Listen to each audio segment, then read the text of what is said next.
September 26, 1983. In a secret Soviet bunker, a nuclear warning system reported 5 incoming missiles from the United States.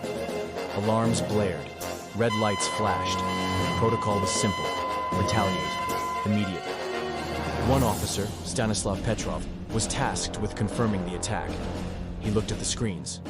He heard the sirens. The computer screamed, "Launch." But something didn't feel right. Why only 5 missiles? Why no confirmation from radar? Everyone else trusted the system. But Petrov didn't. He trusted his instinct and broke protocol. He called it a false alarm, and he waited. If he was wrong, the world would end in minutes. Seconds passed, then minutes. No explosions, no war. He was right. The system had failed.